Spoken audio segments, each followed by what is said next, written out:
Good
morning everyone. I hope कि आपको मेरी आवाज सुनाई पड़ रही होगी एंड सब कुछ फाइन होगा। I think please reply yes, very good, all clear. देखिए जरा सा, पिछली क्लास में लास्ट टाइम हो रहा था और एक क्वेश्चन थोड़ा उलझ गया था, कहीं गलती कर रहा था और आपको समझ में नहीं आ रहा था कि कहाँ पे गलती हुई। तो देखिए यही सवाल था, गलती कहाँ हुई थी। यहाँ मैं एक्स से डिवाइड नहीं किया था, ये गलती हुई। बस एक्स से डिवाइड करेंगे सॉल्व हो जाएगा। इसको इक्वेशन 1 कर लीजिए, इसको इक्वेशन 2 कर लीजिए। Solving 1 and 2 we get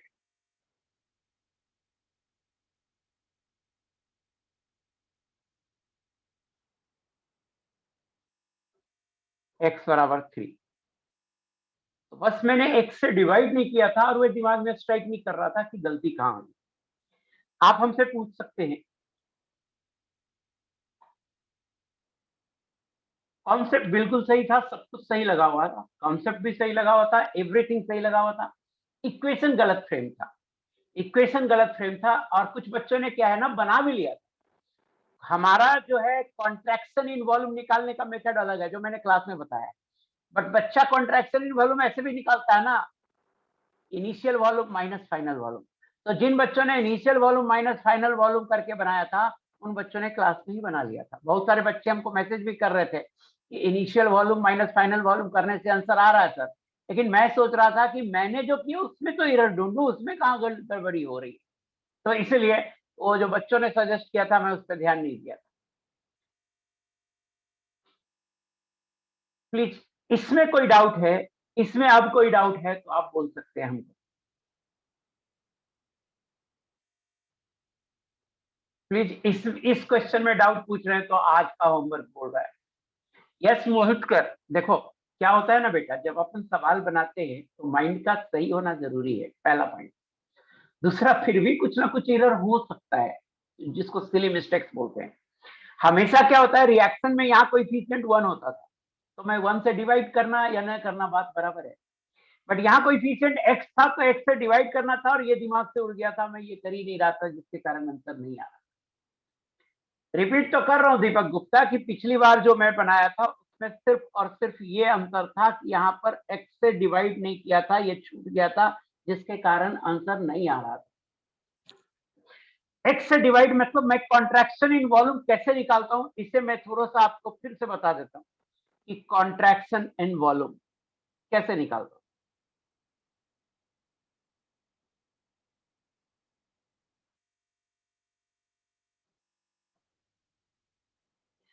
देखिए ये बन गया, ये आंसर है। कॉन्ट्रैक्शन इन वॉल्यूम कैसे निकालता हूँ, जैसे मान लो ये ए है प्लस कोई रिएक्शन है, मान लो ये गैसियस है, बी ये गैसियस है, Cc ये गैसियस बना, प्लस डी मान लो ये लिक्विड बना। तो हम कॉन्ट्रैक्शन इन वॉल्यूम कैसे कैलकुलेट करते हैं, हम आपको ये समझा रहे हैं। XML मेरा क्या तरीका है, अगर मैं भी initial volume minus final volume करता तो उसी समय बन जाता, बट मेरा एक अलग तरीका है जिससे क्या होता है ना, शॉर्ट होता है और जल्दी बनता है किसी किसी सवाल में, तो हमेशा मैं वही तरीका यूज करता हूँ। मान लो ये XML यूज हुआ और ये एक्सेस में है, तो मैं कॉन्ट्रैक्शन इन वॉल्यूम कैसे निकालता हूं, एक बार फिर से आपको बता रहा हूं। मैं कॉन्ट्रैक्शन इन वॉल्यूम निकालता हूं sum of stoichiometric coefficients of gaseous reactant A plus B minus sum of stoichiometric coefficients of gaseous product C divided by जो लिमिटिंग है, ये लिमिटिंग है, उसका कोएफिशिएंट A मल्टीप्लाइड बाय जो लिमिटिंग है वो कितना ml रिएक्ट कर रहा है X। ऐसे निकालता हूं। कहिएगा सर ऐसे क्यों निकालते हो, कैसे ये कॉन्ट्रैक्शन इन वॉल्यूम होगा, तो इसे भी आप चाहें तो देख सकते हैं। अपन कह सकते हैं कि when a ml of A reacts then contraction in volume बराबर A plus B minus C. Stoichiometry से कह सकते हैं कि जब A ml रिएक्ट करेगा तो वॉल्यूम में कॉन्ट्रैक्शन होगा A plus B minus C. Therefore जब 1 ml of A reacts then contraction in volume होगा A plus B minus C divided by A. Therefore when X ml of A reacts then contraction in volume होगा A plus B minus C divided by A into X. So यही formula अपन ने use किया। Formula क्या use किया, मेरा ये technique है contraction इन volume निकालने का। Sum of stoichiometric coefficients of gaseous reactant minus sum of stoichiometric coefficients of gaseous product divided by stoichiometric coefficients of limiting reactant into limiting reactant जितना ml लिए हैं वो।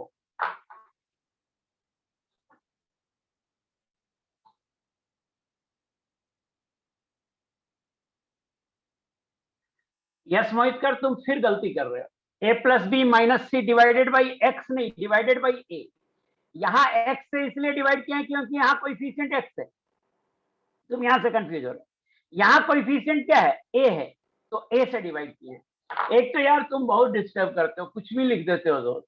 पिछली क्लास में लिख दिया सर आपको ही प्रॉब्लम है तो कैसे होगा हमसे, हमें कोई इस सवाल को 50 बार बनाया हूँ, कम से कम कितनी बार बनाया हूँ। तो कभी कभी क्या होता है ना, कोई इक्वेशन में कोई पॉइंट छूट गया, अब इक्वेशन गलत लिखा जाएगा तो अक्सर सही नहीं आएगा, और मैं उसे ही ढूंढ रहा था, ढूंढने में टाइम लग रहा है। भाई डिवाइडेड बाई 2, कहां डिवाइड किया 2 यार, 2 से तो हमने कहीं डिवाइड नहीं किया। लिख तो दिया फार्मूला, ये क्या लिखा, कॉन्ट्रैक्शन इन वॉल्यूम।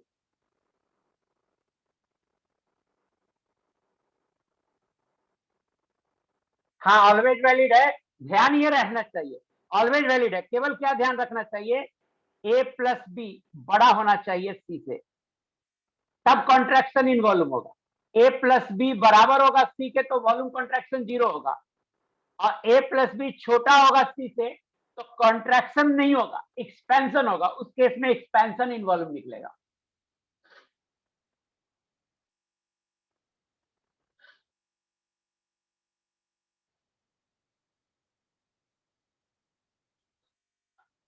प्लीज, बहुत सारे करीब करीब 5-6 एग्जाम्पल तो पहले ही ले चुका हूं कॉन्ट्रैक्शन इन वॉल्यूम का, 5-6 से ज्यादा ले चुका हूं, आप ध्यान ही नहीं देते हो। ध्यान नहीं दोगे तो कैसे होगा। चलिए आगे यहाँ देखिए कॉन्ट्रैक्शन इन वॉल्यूम का एग्जाम्पल, और एग्जाम्पल देखिए 60 नंबर क्वेश्चन है, इसे करते हैं। कह रहा है 20 ml मिक्सचर ऑफ C2H4 है और C2H2 है, ये दोनों 20 ml है। कह रहा है the volume in ml of C2H2, C2H2 का वॉल्यूम निकालना है x ml मान लो, तो ये क्या होगा 20 माइनस x ml, ये होगा 20 माइनस x ml। अब कह रहा है it is sparking in gas stereometer with just sufficient amount of oxygen, मतलब ऑक्सीजन जितना चाहिए उतना है, and shows a contraction of 37.5 ml। वही फंडा लगाइए, देखिए आप क्या करो, रिएक्शन लिखो C2H2 plus O2 2CO2 gas plus H2O liquid. H2O liquid बनाएंगे, ऑक्सीजन 2 दूनी 4 1 5, 5/2 यहां लिख दो, बैलेंस हो जाएगा। ये कितना है, XML, C2H4 plus O2 2CO2 gas plus 2H2O liquid, oxygen 2 2 4 2 6, यहाँ 3 आएगा। ये कितना है, 20 माइनस XML है। अब देखिए कॉन्ट्रैक्शन इन वॉल्यूम कितना है, 37.5 ml। तो देखिए कॉन्ट्रैक्शन इन वॉल्यूम है 37.5 ml। अब देखिए मैं कॉन्ट्रैक्शन इन वॉल्यूम निकाल रहा हूं, देखिएगा ध्यान से देखिएगा, कुछ भी लिखना मत, ध्यान से देख। ये गैस है, ये भी गैस है, ये गैस लिख ही दिया हूं, ये भी गैस है, ये भी गैस है। यहां का कोएफिशिएंट 1 प्लस यहां का कोएफिशिएंट 5/2 माइनस यहां का कोएफिशिएंट 2, तो देखिएगा 1 प्लस 5/2 माइनस 2 और डिवाइडेड बाई 1, ये वाला 1 डिवाइडेड बाई 1 से डिवाइड करो या ना करो कोई फर्क नहीं पड़ना है। अब multiplied by x, multiplied by x, ये पहले रिएक्शन का आएगा कॉन्ट्रैक्शन इन वॉल्यूम। दूसरे का क्या होगा, यहां का कोएफिशिएंट 1, यहां का कोएफिशिएंट 3, 1 प्लस 3 माइनस यहां का कोएफिशिएंट 2 माइनस 2 और डिवाइडेड बाई 1, तो डिवाइडेड बाई 1, 1 से डिवाइड करो या ना करो कोई फर्क नहीं पड़ेगा, into 20 minus X, into 20 minus X is equal to 37.5 और 3.5 1.5x plus 2 into 20 minus X is equal to 37.5 और 1.5x plus 40 minus 2x is equal to 37.5 और 0.5x is equal to 2.5। This implies x is equal to 5 ml। आ गया 5 ml answer होगा। मुझे बताइएगा कि आपका क्लियर हुआ ये नहीं हुआ, प्लीज बताइएगा क्लियर हुआ नहीं हुआ। हाँ हाँ वेरी। अब यही बात अगर मैं जब कल सवाल बना रहा था, इतना आपको कॉन्ट्रैक्शन इन वॉल्यूम पहले से बता चुका हूं, सवाल बना रहा था, कोई बच्चा अगर मुझे ये बोल देता, बता देता कि सर इक्वेशन 1 में x से डिवाइड करना आपने छोड़ दिया है, तो तुरंत बन जाता। बट आप अलग अलग तरह की बातें सजेस्ट करते रहते हो, ये सही नहीं है। हम जो बनाए हैं वो गलत नहीं हो सकता। अब उससे आंसर नहीं आ रहा है तो उसमें कोई छोटा मोटा एरर, कोई सिली मिस्टेक से उसे पकड़ना पड़ेगा ना, कि हम उसको काट के फिर नया मेथड से बनाना शुरू कर देंगे, ऐसा नहीं करेंगे।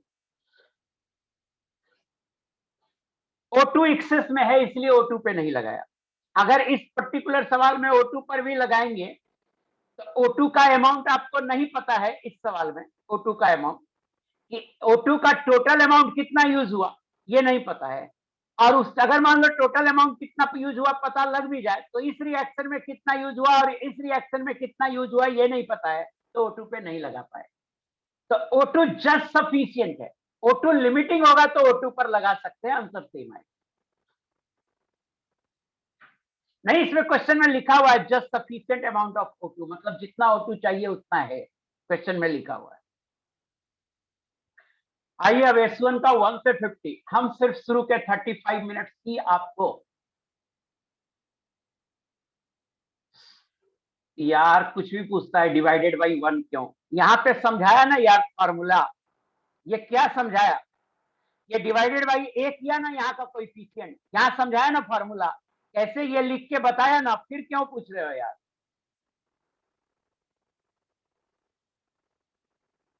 प्लीज यहाँ देखिए, तुम्हारे डाउट कभी खत्म ही नहीं हो सकते। घर पे तो पढ़ते नहीं हो, ध्यान से देखते नहीं, वीडियो को भी पूरा ध्यान से नहीं देखते हो, कभी तुम्हारा दिमाग इधर जाता है कभी इधर जाता है, उसके कारण हम डिस्टर्ब होते हैं।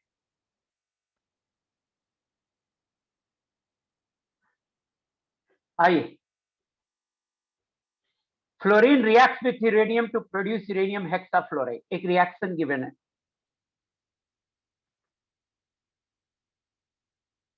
यूरेनियम सॉलिड है, फ्लोरीन गैसियस है, UF6 गैसियस है। इसका मोलर मास दिया हुआ है 352 ग्राम पर मोल।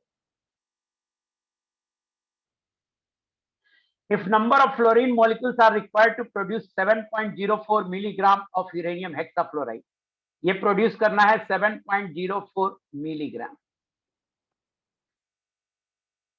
UF6 from an excess of uranium, uranium excess में है, is by into 10 to power 19, then value of by is, तो देखो इतना मिलीग्राम है। आप क्या करो, इसे मिली मोल में चेंज कर लो, 7.04 अपॉन 352, ये हो जाएगा मिली मोल। अब देखिए स्टोइकियोमेट्री लगाइए, ये 1 मोल बनता है तो ये 3 मोल खर्च होता है। तो अगर ये इतना मोल बना था तो ये खर्च कितना मोल हुआ होगा? ये खर्च हुआ होगा 3 इंटू 7.04 अपॉन 352 मिली मोल। लेकिन हमें मिली मोल नहीं पूछ रहा है, हमें फ्लोरीन का की क्या पूछ रहा है? फ्लोरीन का मॉलिक्यूल पूछ रहा है। तो मिली मोल को मॉलिक्यूल में चेंज करने के लिए 3 इंटू 7.04 अपॉन 352 मिली मोल है, 10 टू पावर -3 से मल्टीप्लाई कर दिया तो मोल हो गया। अब मोल को मॉलिक्यूल में चेंज करने के लिए 6.022 इंटू 10 टू पावर 23 से अपन ने मल्टीप्लाई कर दिया। अब ये जो भी आंसर आ जाए, मैं लाता हूं answer 3 into 7.04 into 6.022 divided by 352, ये आ रहा है 0.3613 इंटू 10 टू पावर 20, इतना आ रहा है।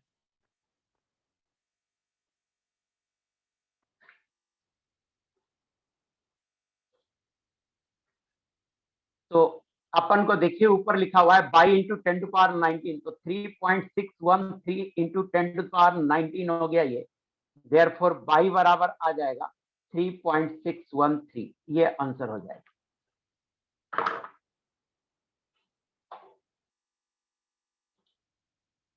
बोलिएगा ये सवाल समझ में आया नहीं आया, बोलिएगा।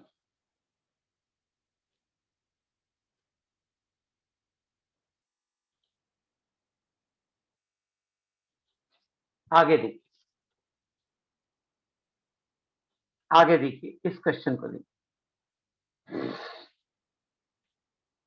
Sir, when total volume in liter at 627 degrees Celsius and 89 atm could be formed by decomposition of 16 gram of NH4NO3। NH4NO3 है कितना? NH4NO3 है 16 ग्राम। इसको मोल में चेंज कर लीजिए, 14 दूनी 28, 4 32, 32 48 80, 16 अपॉन 80 मोल 0.2 मोल। ये सब बहुत आसान सवाल है, पता नहीं क्यों पूछते हो, नहीं समझ में आता है। NH4NO3 का मोल आ गया। अब देखिए 2NH4NO3, ये डिकम्पोज करके आपको दे रहा है 2 moles of nitrogen plus oxygen plus 4H2O, और माइंड इट H2O में गैस लिखा हुआ है, H2O में गैस लिखा हुआ है। तो ये 0.2 मोल है। तो रिएक्शन के बाद, रिएक्शन जब कंप्लीट होगा तो ये 0 हो जाएगा। 2 मोल से 2 मोल बनता है तो ये भी बनेगा 0.2 मोल। 2 मोल से 1 मोल बनता है तो ये बनेगा 0.1 मोल। और 2 मोल से 4 मोल बनता है तो ये बनेगा 0.4 मोल। आई होप कि ये आपको समझ में आ गया। I hope law of stoichiometry से निकाला। पूछ क्या रहा है? वॉल्यूम पूछ रहा है, तो V बराबर होगा nRT/P। नंबर ऑफ मोल्स होगा 0.2 प्लस 0.1 प्लस 0.4। R का वैल्यू होगा 0.0821, टेम्परेचर 627 डिग्री सेल्सियस है, ये 900 केल्विन हो जाएगा, और प्रेशर 82.1 है। 82.1 के लिए इसको पहले यहां करो, 82.1 लाने के लिए नीचे 1000 आ जाएगा, ये 1000 यहां कैंसिल हो जाएगा, ये आएगा 0.7 इंटू 9/10 बराबर 0.63 लीटर, ये आंसर आ रहा है। 0.63 लीटर ये आंसर आ रहा है। आई होप कि आपको समझ में आ गया होगा। बताइएगा समझ में आया या नहीं आया, बताइएगा।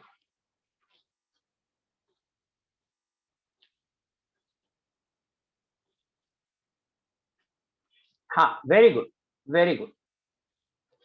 कुछ कुछ बच्चे अभी मुझसे डाउट पूछते हैं, कभी व्हाट्सएप पे भेज देते हैं, और उनको सिंपल स्टोइकियोमेट्री या जो मैं आज से 1 महीना पहले पढ़ाया हूँ उसमें डाउट है, उसी में समझ में नहीं आता है, मोल मॉलिक्यूल में समझ में नहीं आता है। अभी तक नंबर ऑफ मोल्स होता है, मास अपन मोलर मास, उसमें समझ में नहीं आता है। मोलर मास लिखते हैं और ले लेते हैं 2 मोल का मास, तो ये सब गड़बड़ है। रिएक्शन तो सारा लिख दिया है क्वेश्चन में, तो अब क्यों गलती हो जाती है? यहां देखिए, carbon react with chlorine to form CCl4। Carbon chlorine के साथ रिएक्ट कर रहा है और क्या बना रहा है? CCl4। बैलेंस कर लीजिए। 36 ग्राम कार्बन है मिक्स विथ 142 ग्राम क्लोरीन, तो ये हो गया 3 मोल और ये हो गया 2 मोल। मोलर मास से हमने डिवाइड कर दिया, 36/12 इसका मोलर मास होता है और 71 इसका मोलर मास, हमने डिवाइड कर दिया मोलर मास। ये लिमिटिंग रिएक्टेंट हो गया, ये लिमिटिंग रिएक्टेंट हो गया, और ये एक्सेस रिएक्टेंट हो गया। अब देखिए क्या करा, if the ratio of mass of CCl4 produced and remaining mass of excess reactant, तो कितना मोल रिएक्ट करेगा? जो लिमिटिंग होगा वो 0 हो जाएगा। 2 मोल जब क्लोरीन रिएक्ट करेगा तो कार्बन 1 मोल रिएक्ट करेगा, तो 3 - 1 बराबर कार्बन 2 मोल बचा हुआ रहेगा, मतलब 24 ग्राम कार्बन बचा हुआ रहेगा। 2 मोल क्लोरीन से 1 मोल CCl4 बनता है, तो CCl4 बनेगा 1 मोल, और इसका मोलर मास निकाल लीजिए,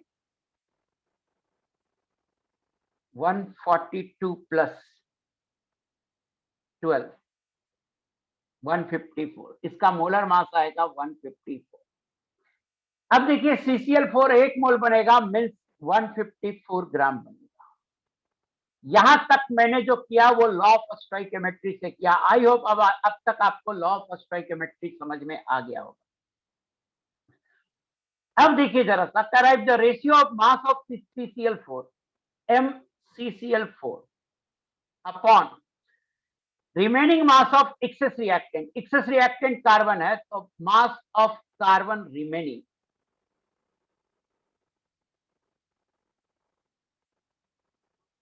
यह है 154 डिवाइडेड बाई 24, और कह रहा यह है y/x, और y/1 है जी, y/1, y/1 is equal to 154 divided by 24। This implies y आपसे पूछ रहा है, तो y की वैल्यू होगी 154 डिवाइडेड बाई 24, ये आएगा 6.41, ये आंसर होगा।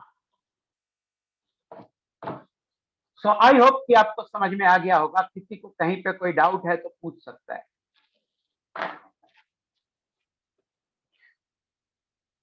-1 क्यों किया? अरे कार्बन कितना रिएक्ट करेगा? कार्बन एक्सेस रिएक्टेंट है, तो क्लोरीन, इतने बेवकूफ कैसे हो यार, अभी तक लॉ ऑफ स्टोइकियोमेट्री क्यों नहीं सीख पा रहे हो? जब क्लोरीन 2 मोल रिएक्ट करता है तो कार्बन 1 मोल रिएक्ट करता है। क्लोरीन 2 ही मोल है तो कार्बन 1 ही मोल रिएक्ट करेगा, तो 3 में से 1 मोल रिएक्ट करेगा तो कितना बचेगा? 2 मोल। लिख देते हो। -1 क्यों किया यार? लॉ ऑफ स्टोइकियोमेट्री लगाओ हर जगह, लॉ ऑफ स्टोइकियोमेट्री लगाओ बेटा। जो लगाना चाहिए वही नहीं लगाते और खाली लिखते हो ये क्यों किया, ये क्यों किया, ये क्यों किया। अबे लिखते ही रहोगे ये क्यों किया, या दिमाग में एक बार लगाओगे कि लॉ ऑफ स्टोइकियोमेट्री लगा लेते हैं, अपने आप पता लग जाएगा ये क्यों किया। जानते हैं जब बच्चे पढ़ते हैं 7th 8th 9th में तो उसको कहा जाता है पूछो ऐसा क्यों हुआ, ऐसा क्यों हुआ। नहीं, गलत कहा जाता है। उसको सिर्फ कहना चाहिए सोचो ऐसा क्यों हुआ, पूछो नहीं। बच्चों को पूछने की आदत लग जाती है। सोचो, सिर्फ सोचो। आपका माइंड पूरी तरह डेवलप होता है एक व्यस्त आदमी से ज्यादा डेवलप। आप सोचिए, सिर्फ सोचिए। मैं आपको बताता हूं, मैं इंजीनियरिंग बैकग्राउंड से हूं, मुझे केमिस्ट्री आती है। तो जब पढ़ाना शुरू किया तो बहुत दिक्कत हुई, जिसका कोई एक्सप्लेनेशन किसी बुक में नहीं है। तो मैंने सोचा अरे 1 2 बुक 3 बुक पढ़े होंगे उस समय। तो मैंने बहुत सारी चीजों का एक्सप्लेनेशन खुद मन में सोचा, इसका एक्सप्लेनेशन ये होगा, ठीक। बाद में जब मैं फॉरेन ऑथर्स की बुक पढ़ा तो देखा ये इसमें वही बातें लिखी हुई है जो मैं सोचा था। ये तरीका है पढ़ने।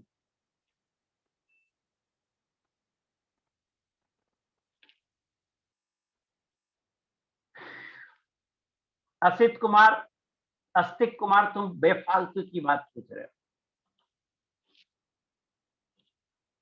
आइए, 1 gram of alloy of magnesium and aluminium. हमने ऐसा सवाल बताया आपको, हमने जिंक और अल्युमिनियम लेके बताया था।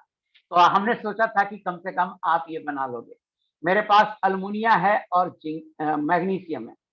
बस इस सवाल में अंतर यह है कि हमने जिंक अल्युमिनियम लेके बनाया था और यहाँ पर अल्युमिनियम और मैग्नीशियम है, रिएक्शन सेम होगा। ये 1 ग्राम है। ऐसा करो, इसे मान लो A मोल और इसे मान लो B मोल। तो A into 27 plus B into 24 बराबर 1। मुझे बताना पहला इक्वेशन समझ में आया कि नहीं आया।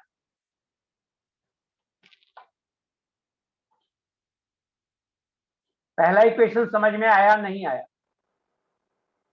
यस, आ गया। Very good, very good, very good. First equation हो गया। अब कह रहा है when heated with access of dilute HCl, HCl के साथ रिएक्ट कराएंगे अल्युमिनियम को तो क्या होगा। तो ये बनाएगा AlCl3 प्लस H2। बैलेंस कर लीजिए 3HCl, तो 3/2H2। A मोल है तो हाइड्रोजन कितना बनेगा, ये एक्सेस है। 1 से 3/2 बनता है तो हाइड्रोजन बनेगा 3/2A मोल। मैग्नीशियम को रिएक्ट कराइए, magnesium plus 2HCl, MgCl2 plus H2। Magnesium कितना है, मैग्नीशियम है B मोल। 1 मोल से 1 मोल H2 बनता है तो B मोल से B मोल H2 बनेगा। तो H2 प्रोड्यूस,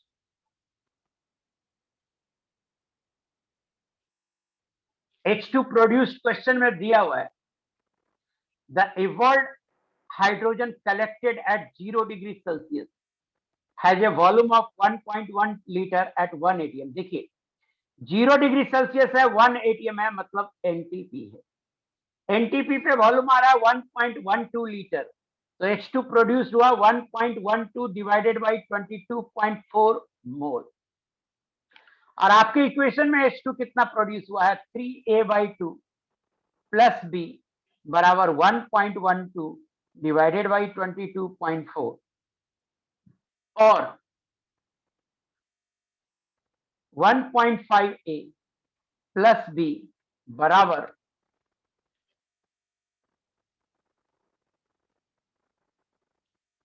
1/20 आएगा। तो 1/20 आएगा तो ये कितना होगा, 1/20 आएगा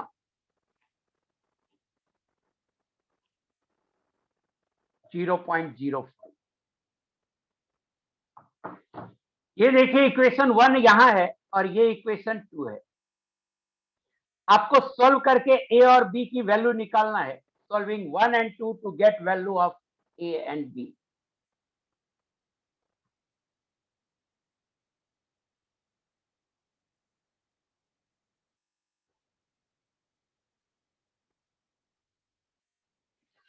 आप सॉल्व कर लोगे यहां से या नहीं सॉल्व करोगे? आई होप कि आप सॉल्व कर लोगे। एक बार सॉल्व कर लिया तो अल्युमिनियम हो जाएगा A इंटू 27 ग्राम, मैग्नीशियम हो जाएगा B इंटू 24 ग्राम। अल्मोनियम और मैग्नीशियम का मास आ गया, परसेंटेज बाई मास पूछ रहा है, परसेंटेज ऑफ अल्मोनियम हो जाएगा 27A divided by total mass 1 है तो 1 इंटू 100, ये परसेंटेज हो जाएगा। आई होप कि यहाँ पे आप कर लोगे। इसके बाद परसेंटेज ऑफ मैग्नीशियम हो जाएगा, 100 में घटा देना वही होगा। आई होप कि अब कर लोगे, मुझे बताना कर लोगे नहीं कर लोगे। दो इक्वेशन सॉल्व करके ए और बी की वैल्यू निकल जाएगी ना? यस निकल जाएगी। आगे बढ़, वेरी गुड। आइए यहाँ देखिए, बहुत है तो सिंपल सवाल लेकिन ब्यूटीफुल है, क्योंकि बच्चे को दिक्कत होती है ऐसे सवालों में। इसको देखिए 21, question number 21। A sample containing only CaCO3 and MgCO3। मेरे पास CaCO3 है। हाँ एक बात और, हम अभी S1 ही डिस्कस कर रहे हैं, लेकिन हमने आपको O1 होमवर्क दे दिया था और O1 आपने पूछा भी है, मैं नोट करके रख लिया हूं। आगे कल का होमवर्क क्या है नेक्स्ट क्लास का? तो नेक्स्ट क्लास का होमवर्क है JEE Main plus JEE Advance. Homework है आपका,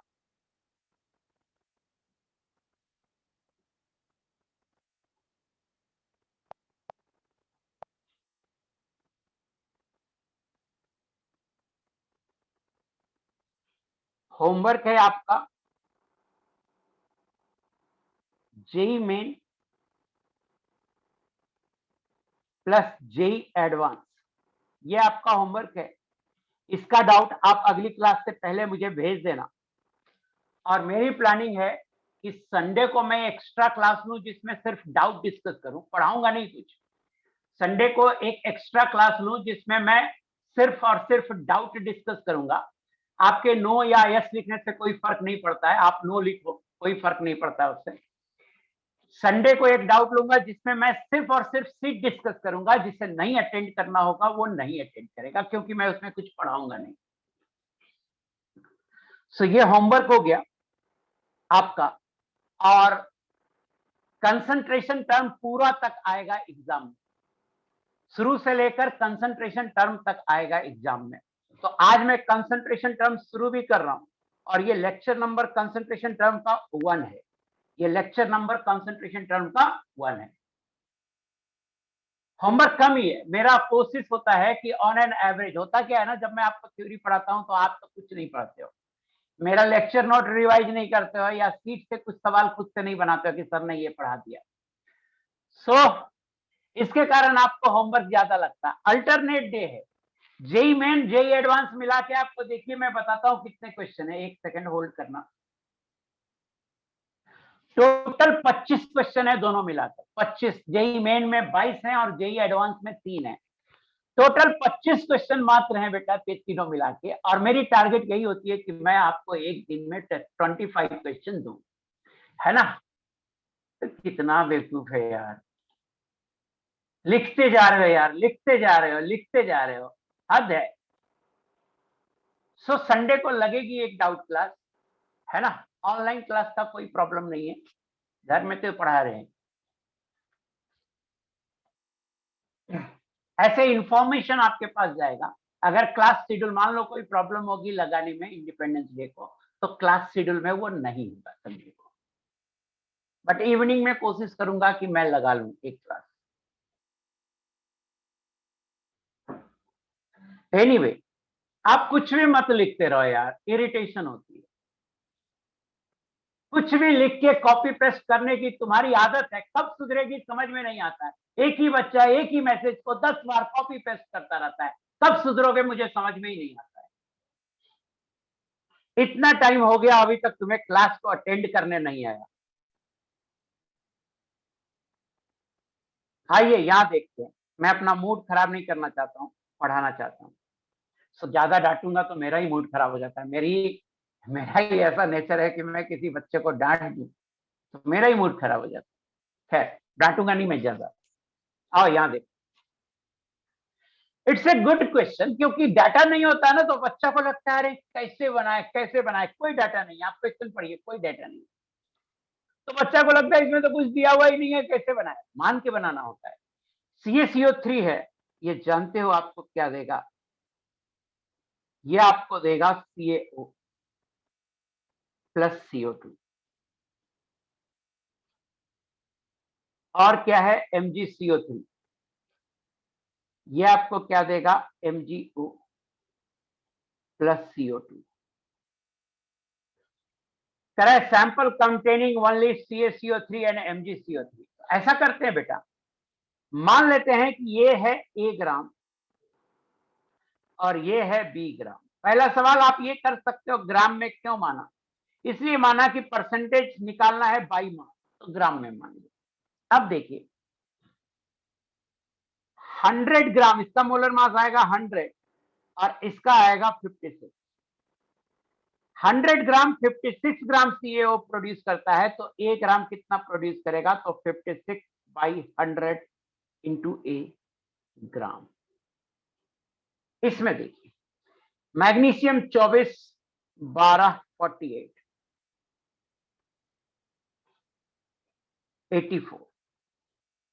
84 ग्राम प्रोड्यूस करता है 24 और 16 40 ग्राम। तो बी ग्राम प्रोड्यूस करेगा 40/84 इंटू बी ग्राम। ऑक्साइड कितना प्रोड्यूस होगा निकाल लिया। मुझे बताइए आपको यहां तक समझ में आया कि नहीं आया कि ऑक्साइड कितना प्रोड्यूस होगा, ऑक्साइड कितना प्रोड्यूस होगा ये समझ में आया या नहीं आया? यस, वेरी गुड, ये समझ में आ गया। अब क्वेश्चन में कह रहा है the mixture of oxide produce, जो ऑक्साइड प्रोड्यूस हुआ वो कितना ग्राम हुआ, तो वो हुआ 56A/100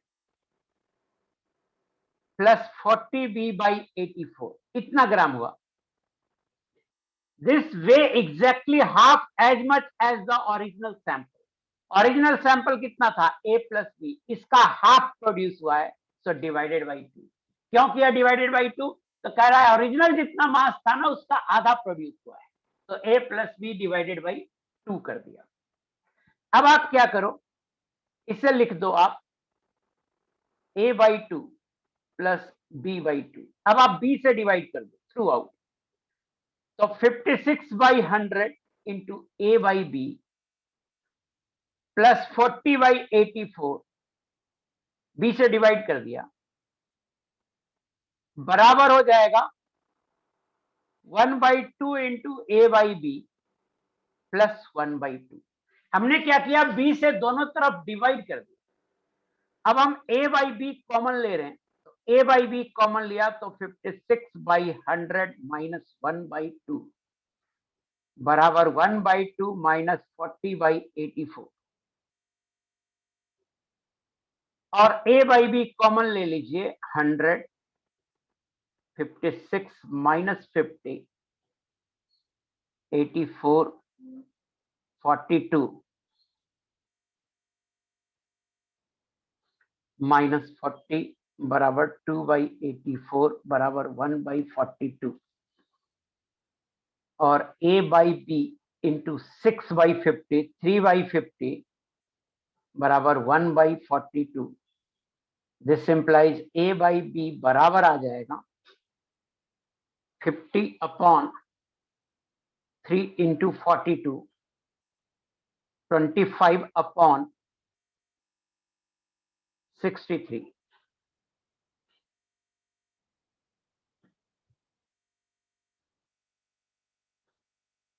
और A/B बराबर आ जाएगा 25/63। जस्ट कैलकुलेशन है, A/B निकालना। अब देखिए क्या पूछ रहा है, calculate the percentage of CaCO3 and MgCO3 in the sample. देखो CaCO3 और MgCO3 था, ये था A ग्राम और ये था B ग्राम। अब देखिए A/B निकल गया, तो परसेंटेज ऑफ CaCO3 हो जाएगा A/A प्लस B इंटू 100 और A/A प्लस B। तो रेशियो सही है, तो अपन ऐसा करें 25, या ऐसा करो, हाँ 25/25 प्लस 63, ऐसे कर सकते हैं। कि हम सीधा ऊपर ए को ये मान लिए और बी को ये मान लिए, ऐसा कर सकते। सो 20 ये आ जाएगा 25 अपॉन 88 इंटू 100 और ये हो जाएगा 2500 बाई 88, ये आएगा 28.4%। इसी तरह से MgCO3 का आप निकाल लेना, CaCO3 का हमने निकाल लिया 28.4%।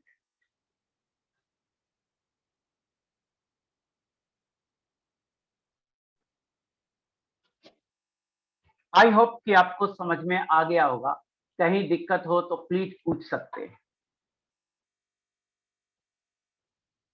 बताना जरा। कोई डाउट है क्या?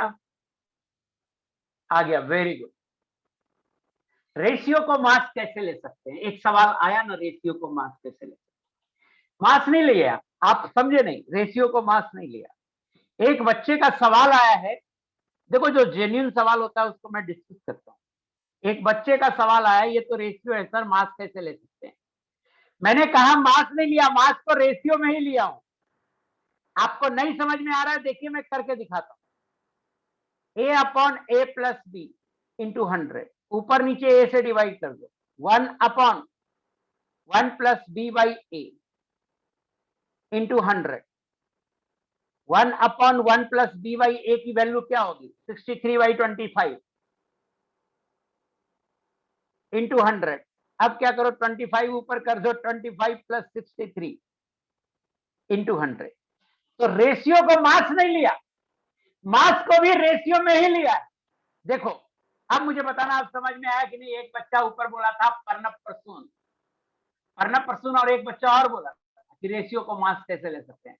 मेरा सिर्फ उन्हीं से है पूछना कि अब समझ में आया कैसे लिया। हाँ, सो मेरा क्या है, मेरा ये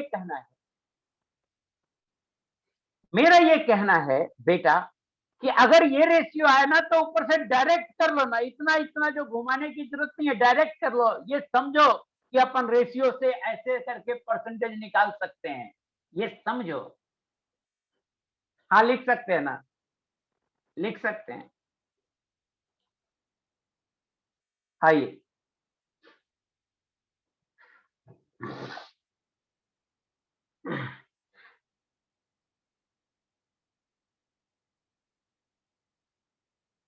कितना सवाल बताया यार, हो गया 35 मिनट। कितने सवाल आज बता पाया मैं? आप 1 2 3 4 5 5 6 सवाल ही बता पाया हूं। कम से कम 10 बताने का मेरा टारगेट था। आइए, determine the percentage composition of a mixture of anhydrous sodium bicarbonate, sodium carbonate and sodium carbonate bicarbonate. यार ये तो सब आपको बताया हुआ है। मेरे पास मिक्सचर है NaHCO3 का और मेरे पास मिक्सचर है Na2CO3 का। ये क्वेश्चन कराया हुआ है। हम 8 ग्राम लिए हैं, यहाँ पे 2 ग्राम, ये 2 ग्राम है। ये मान लो x ग्राम है, तो ये अपने आप क्या होगा? 2 माइनस x ग्राम। अब मैंने आपको बताया था Na2CO3 को हीट करोगे, नो इफेक्ट। फिर मैंने आपको बताया था NaHCO3 को, बताया हुआ सवाल पूछते हो तो मुझे बहुत तकलीफ होती है। जब बताया हुआ ही पूछ दिए तो नया सवाल क्या बनाओगे एग्जाम में? नहीं बनाओगे।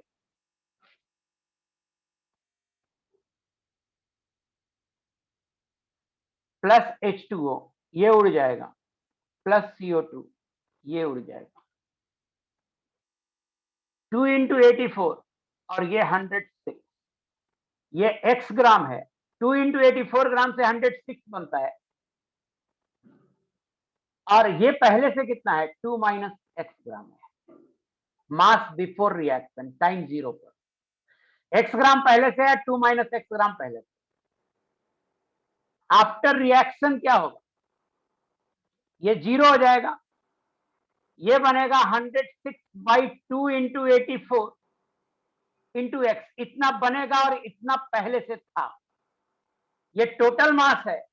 और देखिए क्वेश्चन में दिया हुआ है इतना वेट का लॉस होता है। तो इतना वेट का लॉस होता है, तो ये मास है जो वेट का लॉस नहीं होगा, ये वो मास है जो बचेगा, तो ये होगा 2 माइनस 0.124। क्वेश्चन जो हम दिए थे यहां पर 8 ग्राम दिए थे और लॉस इन वेट नहीं दिए थे, हम बोले थे ये 6 ग्राम बच जाता है, 2 माइनस 0.126 को 6 ग्राम दिए थे और x कैन बी कैलकुलेटेड। तो हम जो सवाल देते हैं आप वही सवाल फिर से पूछ देते हैं, लेक्चर नोट भी नहीं देखते हैं कैसे बनाया। परसेंटेज ऑफ NaHCO3 होगा x अपॉन 2 इंटू 100। बताना ये समझ में आया नहीं आया, क्या दिक्कत है? पहले भी मैं आपको ये सवाल बताया था, क्या दिक्कत?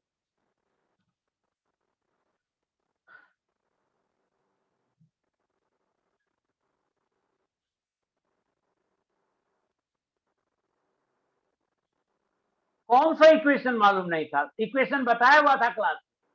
यस मोहित सर, इक्वेशन बताया हुआ था। चलिए एक सवाल और लेते हैं। A power company burns approximately 500 ton of coal per day to produce electricity. If the sulfur content of coal is 1.2% by mass, how many tons CO2 are dumped into atmosphere per hour? तो sulphur निकाल लो ना, 500 ton है, तो 500 इंटू 1.2 बाई 100, 6 ton per day, 6 बाई 24 ton per hour. Per hour कह रहा है इसलिए पर आवर निकाल दिया, 1/4 ton per hour. Sulphur 1/4 ton,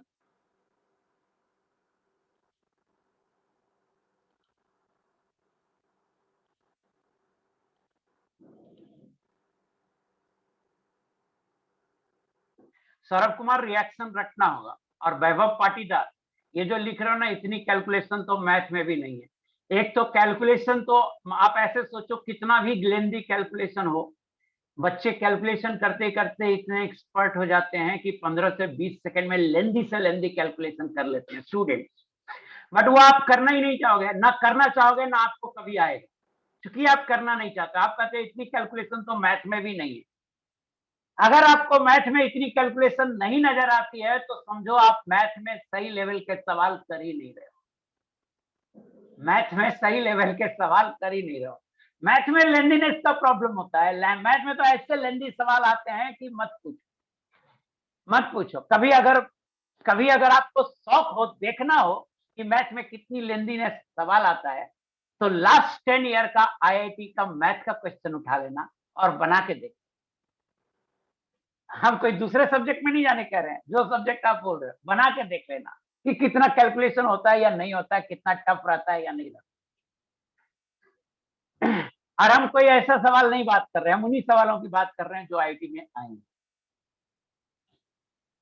so calculation was never a problem. Calculation कभी प्रॉब्लम नहीं है। अगर आप कैलकुलेशन कीजिएगा 15 से 20 सेकंड में बड़ा से बड़ा कैलकुलेशन हो जाएगा, क्योंकि अब तक आपने कभी कैलकुलेशन किया ही नहीं। मैं आपको बताता हूं, मैं अपने टाइम में जब प्रिपरेशन करता था तो मोटी मोटी कॉपी होती थी हमारे पास, मोटी मोटी कॉपी होती थी, आगे से लिखते थे और पीछे से कैलकुलेशन करते थे। मान लो 200 पेज का है, आगे से नोट करते थे, पीछे से कैलकुलेशन करते थे। 50 पेज आगे से भरता था, पीछे से कैलकुलेशन में पूरा भर जाता था, 150 पेज खत्म हो जाता था। तो आप साल 2 साल इस लेवल तक का कैलकुलेशन कीजिएगा, आपका कैलकुलेशन का स्किल बहुत फास्ट हो जाएगा। और फ्रैंकली स्पीकिंग मेरी कैलकुलेशन स्किल बहुत ही फास्ट हो गई थी उस समय। ये तो अलग बात है, इंजीनियरिंग कॉलेज जाते हैं तो वहां कैलकुलेटर पकड़ा दिया जाता है, एग्जाम में भी कैलकुलेटर अलाउड होता है। तो इंजीनियरिंग कॉलेज के बाद से हमने जो कैलकुलेटर पकड़ा वो कैलकुलेटर की आदत हो गई, वरना कैलकुलेशन स्किल बच्चों की बहुत शानदार हो जाती है। करिएगा तब तो, करिएगा तब ना, करिएगा कभी करिएगा ही नहीं तो होगा कहां से। एनीवे, सल्फर आ गया 1/4 टन। कह रहा how many tons of SO2 are dumped into the atmosphere. इस सल्फर से SO2 बना रहा है, सल्फर को कन्वर्ट कर रहा है SO2 में।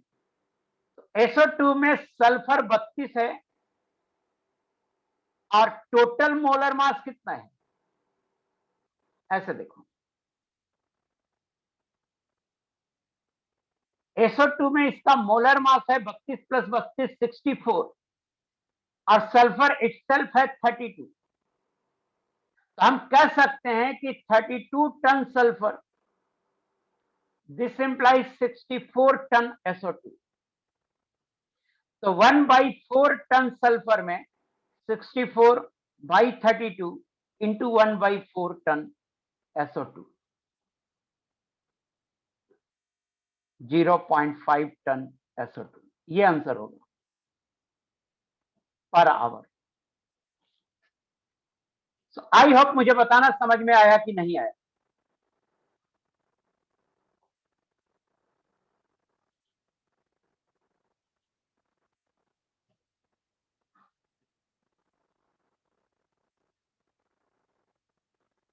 हाँ,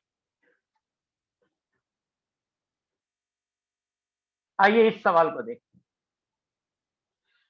किसने पूछा है, मेरी समझ से बाहर है। Cyclohexanol is dehydrated to cyclohexene, reaction भी दे रखा है, C6H12O है।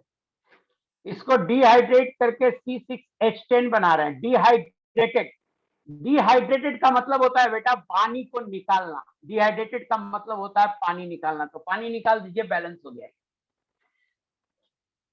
If yield of this reaction is 75%, इसका मोलर मास निकालिए। 1272 वर्ष 84 और 1685 1696 180 ग्राम आ रहा है। 180 ग्राम आ रहा है।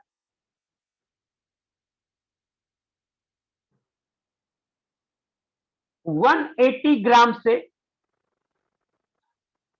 82 ग्राम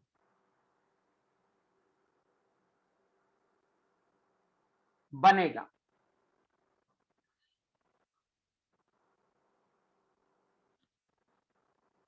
O6 नहीं है जी, O है। O6 नहीं है, O है। देखिए यही गड़बड़ हो रहा था। 84 प्लस 16 100 ग्राम है। इसका मोलर मास 100 ग्राम। 100 ग्राम से 82 ग्राम बनता है और 100 ग्राम ही दिया हुआ है। यहां देखिए 100 ग्राम ही दिया हुआ है। तो 100 ग्राम ही दिया हुआ है, तो ये कितना बनेगा? 82 ग्राम बनेगा। 82 बनता है। अगर इल्ड 100% होता है, इल्ड 75% है।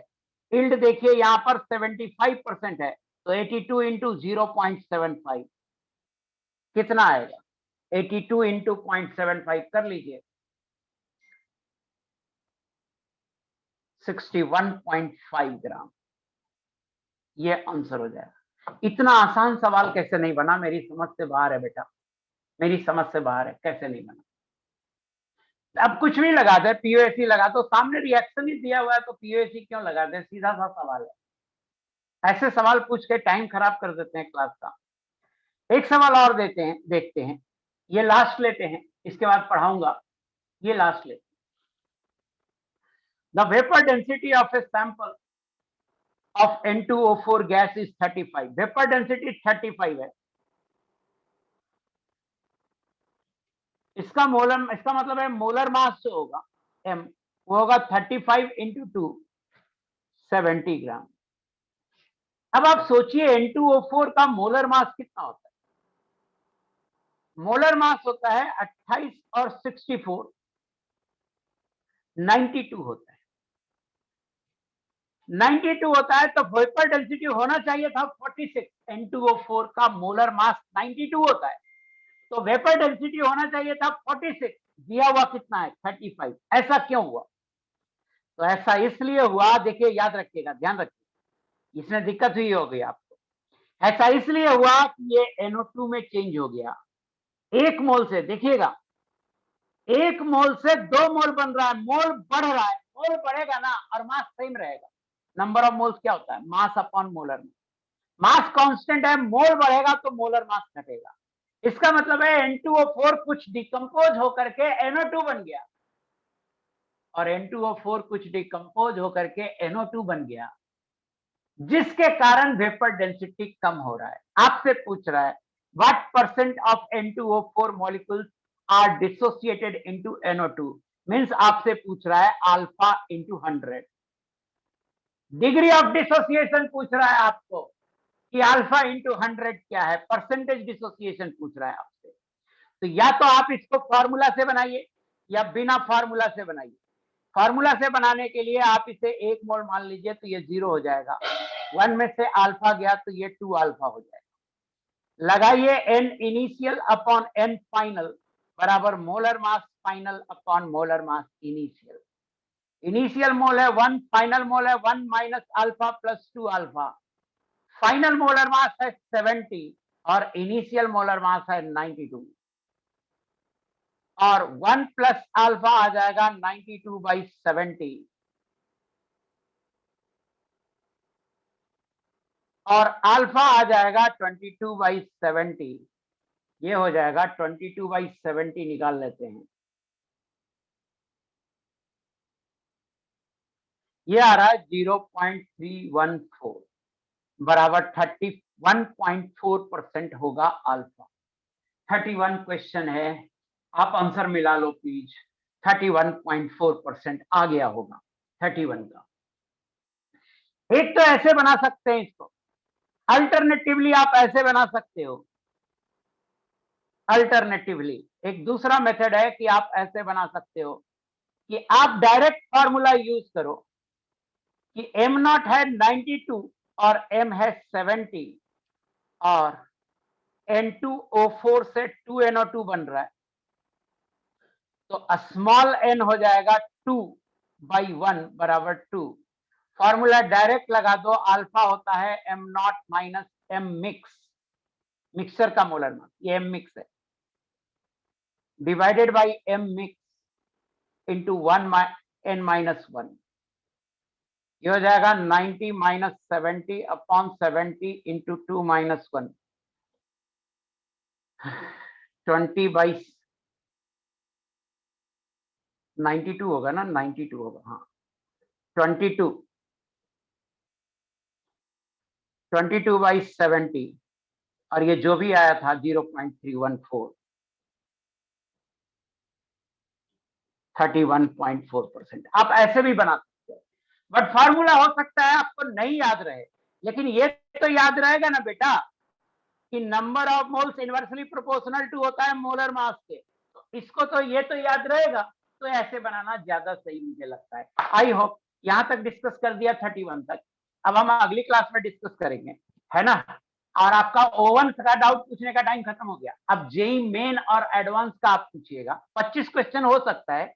25 क्वेश्चन पर क्लास के हिसाब से ही आपका रेसेस और सीट बना हुआ है, पर क्लास 25 क्वेश्चन, तो वो तो हम देंगे ही उतने।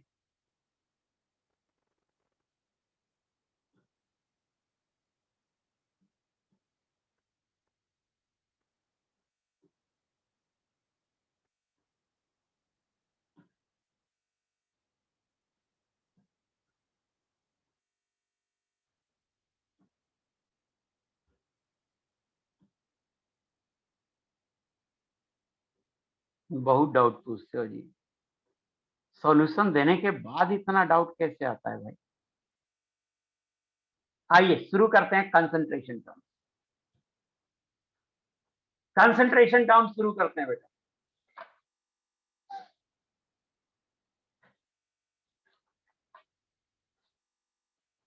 देखिए,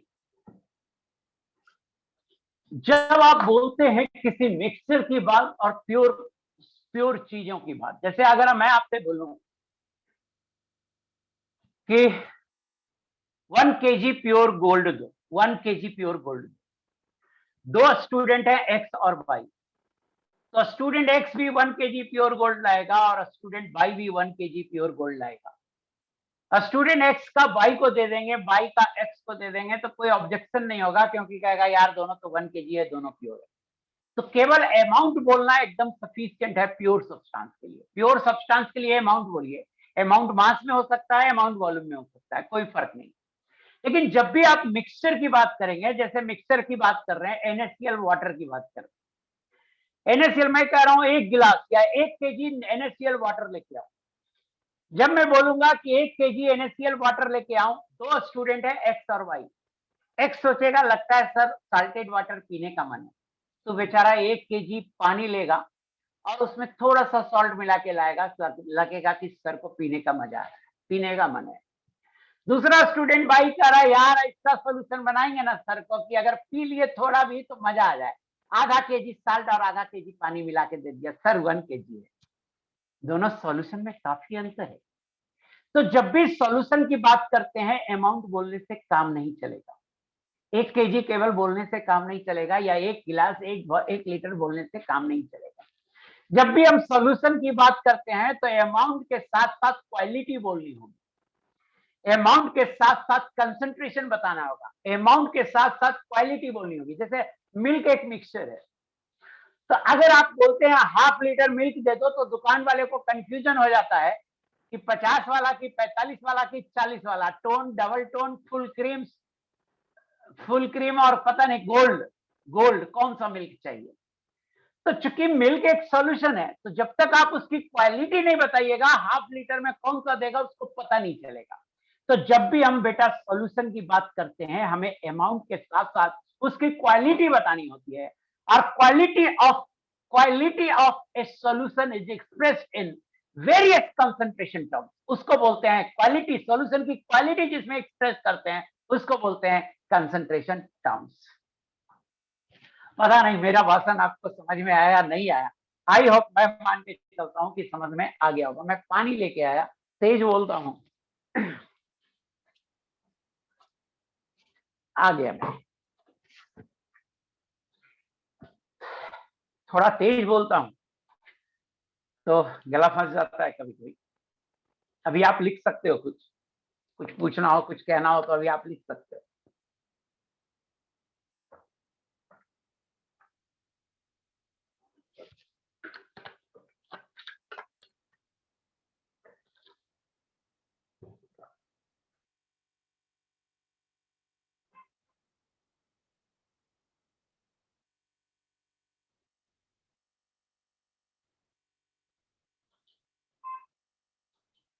पढ़ लिया मैं। आप सिलेबस कब तक कंप्लीट होगा?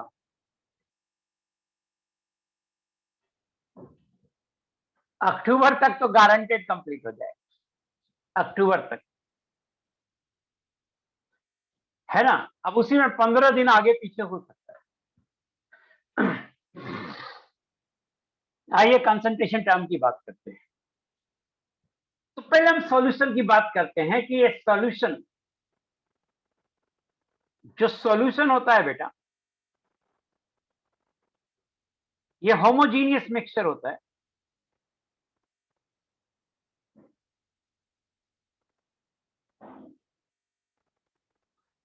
Of 2 or more substances।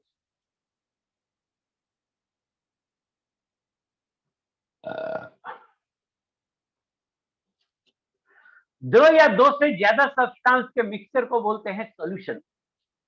और होमोजीनियस मिक्सचर को, होमोजीनियस मिक्सचर कहेगा सर, होमोजीनियस का क्या मतलब? होमोजीनियस मीन्स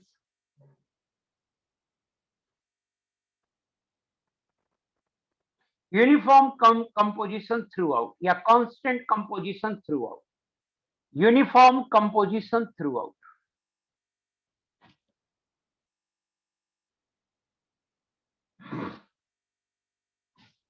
परसेंटेज कंपोजिशन हर कॉर्नर पे सेम होना चाहिए, इसको बोलते हैं होमोजीनियस। जैसे मिल्क होमोजीनियस नहीं है, मिल्क में होमोजेनियस नहीं है, वो फैट एंड वाटर का मिक्सचर है, तो फैट का कंपोजिशन हर जगह यूनिफॉर्मली डिस्ट्रीब्यूटेड नहीं रहता है। But mixture of nitrogen and oxygen, air, nitrogen and oxygen की बात करें, pure air, so nitrogen and oxygen का मिक्सचर होमोजीनियस है, NaCl एंड वाटर का मिक्सचर होमोजीनियस है। अब देखिए binary solution.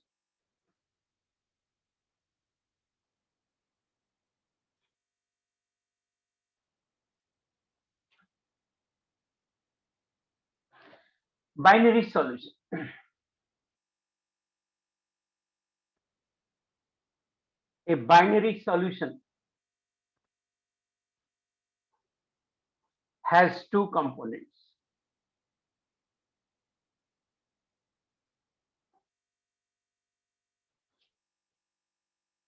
First solute, second solvent. Example NaCl plus water. NaCl solute है, वाटर सॉल्वेंट है, और ये मिलकर बनेगा NaCl aqueous solution. Solute small amount में होता है, सॉल्वेंट लार्ज अमाउंट में होता है।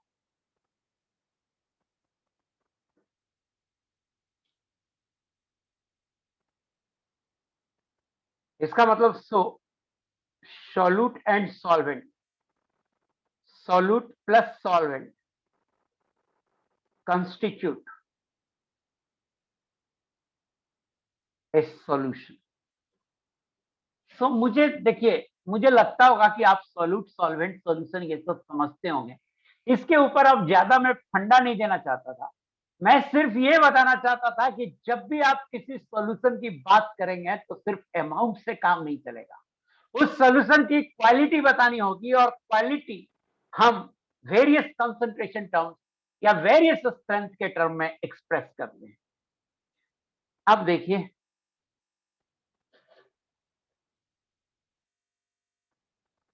strength of a solution, strength or quality of a solution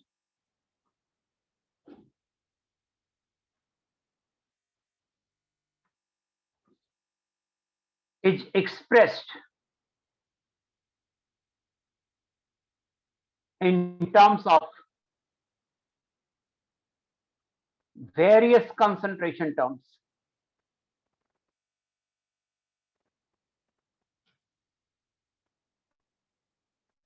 like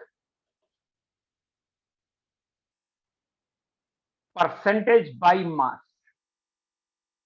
या इसी को बोलते हैं percentage weight by weight, percentage by volume, या इसी को बोलते हैं percentage weight by volume,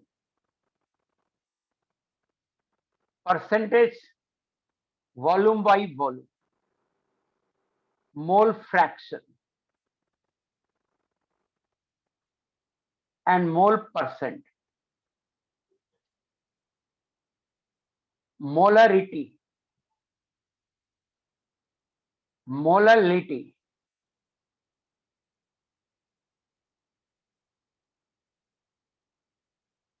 normality,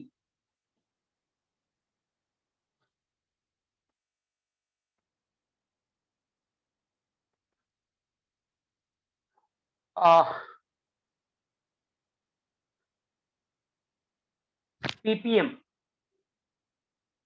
and ppb, parts per million and parts per billion. ये सब कंसंट्रेशन टर्म्स है, ये सब आपको सॉल्यूशन का स्ट्रेंथ बताता है, सॉल्यूशन की क्वालिटी बताता है कि किस सॉल्यूशन में पहला का सॉल्यूट कितना है और सॉल्वेंट कितना है। इनमें से कोई भी एक रहेगा तो क्वालिटी पता लग जाएगा कि सॉल्यूट कितना है और सॉल्वेंट कितना है। तो वन बाय वन इसे पढ़ते हैं, वन बाय वन पढ़ते हैं। फर्स्ट देखते हैं परसेंटेज बाय मास और परसेंटेज मास बाय मास, या इसको W बाई W बोलते हैं, वेट बाई वेट। देखिए, परसेंटेज बाई मास होता है मास ऑफ सोल्यूट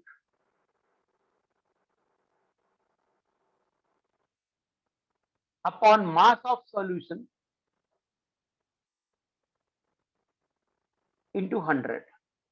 ये होता है परसेंटेज बाई मास का डेफिनेशन।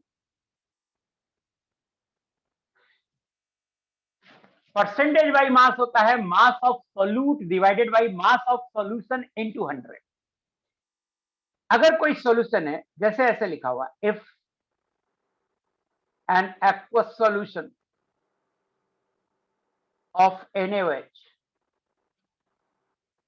Is 10% by mass. क्या मतलब है इसका? NaOH का एक्वस सॉल्यूशन है जो 10% बाई मास है, इसका मतलब है बेटा 10 ग्राम NaOH is present in 100 gram solution और 10 ग्राम NaOH is present in 90 gram water. ये मतलब है, ये जो लाइन मैं लिखा हूं यह एक इंपॉर्टेंट लाइन है, यह एक इंपॉर्टेंट लाइन है। इस लाइन को लिखने से देखिए, जैसे 10% बाई मास लिखा है ना, तो ऐसा बच्चा को लगता है एक डाटा है, लेकिन जैसे उसको इंप्लाइज करके 10 ग्राम NaOH is present in 100 gram solution लिखिएगा, आपके पास दो डाटा आ जाएगा, मास ऑफ सोल्यूट हो जाएगा 10 ग्राम और मास ऑफ सॉल्यूशन हो जाएगा 100 ग्राम। और चूंकि मास of solute plus mass of solvent होगा मास ऑफ सॉल्यूशन, तो ये सॉल्वेंट का मास है 90 ग्राम। तो तीन डेटा आ जाता है, परसेंटेज को आप ऐसे लिखते हैं तो तीन डेटा आ जाता है, mass of solute, mass of solution and mass of solvent. तो मेरा एडवाइजेबल है कि ये जो लाइन है ये काफी इंपॉर्टेंट है और इसे याद रखिए। और एक बात और, इसे हम परसेंटेज बाई मास ना बोल करके परसेंटेज वेट बाई वेट बोलते हैं। ऊपर वाला वेट है वेट ऑफ सॉल्यूट और नीचे वाला वेट है वेट ऑफ सॉल्यूशन। तो ध्यान रखिएगा कि weight of solute by weight of solution या mass of solute by mass of solution एक ही बात है। तो पहला हो गया कि परसेंटेज बाई मास का क्या डेफिनेशन है। दूसरा देखिए, परसेंटेज बाई वॉल्यूम, या इसको डिनोट करते हैं percentage weight by volume. Mind it please ध्यान देंगे। बच्चा ध्यान तो देता नहीं है, परसेंटेज बाई वॉल्यूम को समझ जाता है वॉल्यूम बाई वॉल्यूम। नहीं नहीं, वेट बाई वॉल्यूम। ये वेट किसके लिए है? ये वेट है मास ऑफ सॉल्यूट। और ये वॉल्यूम किसके लिए है? ये वॉल्यूम ऑफ सॉल्यूशन के लिए है।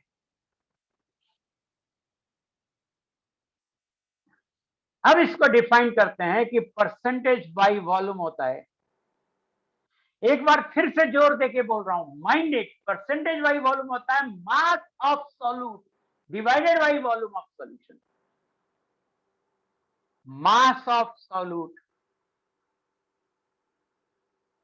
divided by volume of solution into 100।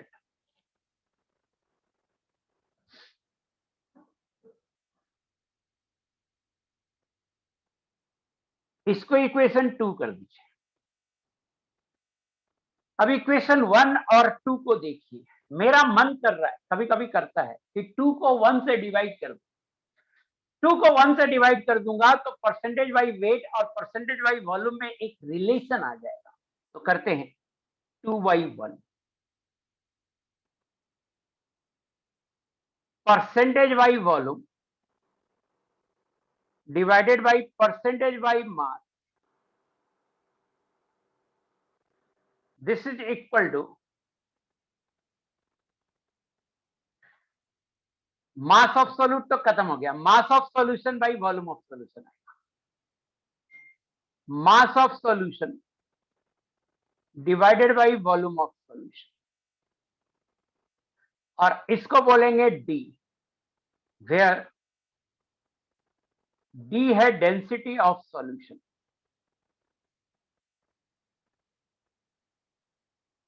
Therefore एक इंपॉर्टेंट रिजल्ट आ गया कि परसेंटेज बाई वॉल्यूम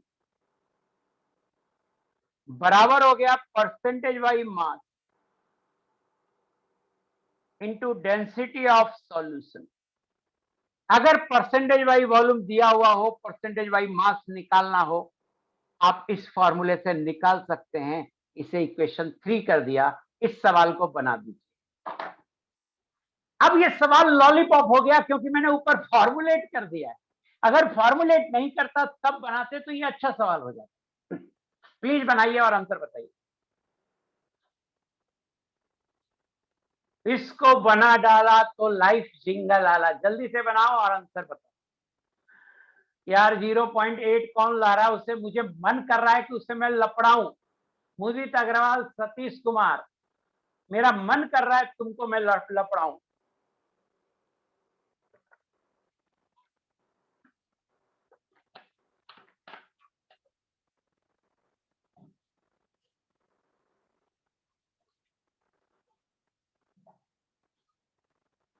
क्या मैंने बताया था यार? ऐसा कैसे बच्चा हो सकता है यार? अभी बताया हूं, अभी गलत कर रहे हो। Percentage wise volume.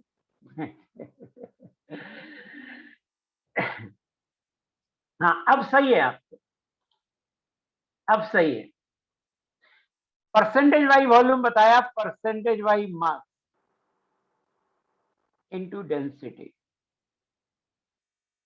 10 बराबर 8 into D. This implies D बराबर 10/8, 5/4, 1.25 ग्राम पर ml, ग्राम पर ml। किसी का डाउट है? नहीं होगा। आइए आगे देखते हैं। सो दूसरा टर्म हो गया, 2 टर्म मैंने पढ़ाया, दूसरा हो गया। तीसरा देखिए, तीसरा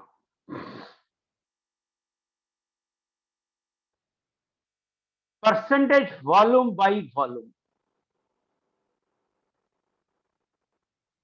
percentage volume by volume.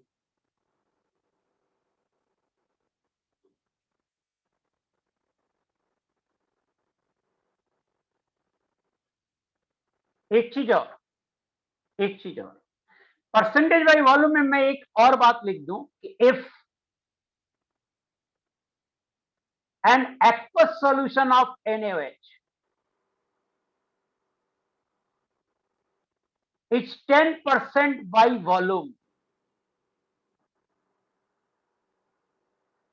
this implies 10 gram NaOH is present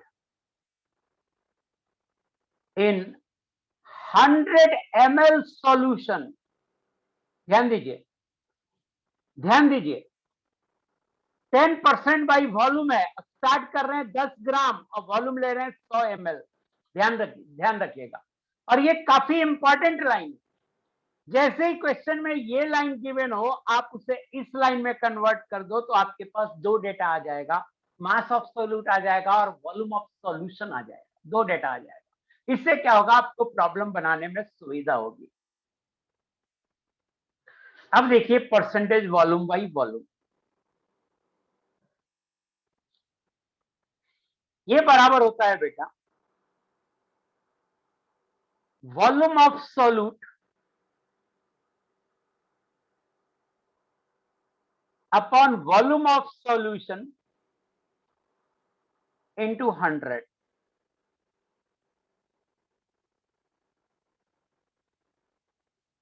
If an aqueous solution of NaOH is 10% volume by volume, this implies 10 ml NaOH is present in 100 ml solution। So 3 term मैंने पढ़ा दिया बेटा, 3 term मैंने पढ़ा दिया। इसमें कोई doubt है तो पूछ लो। तीनों की अंडरस्टैंडिंग हुई या नहीं हुई? बोलना।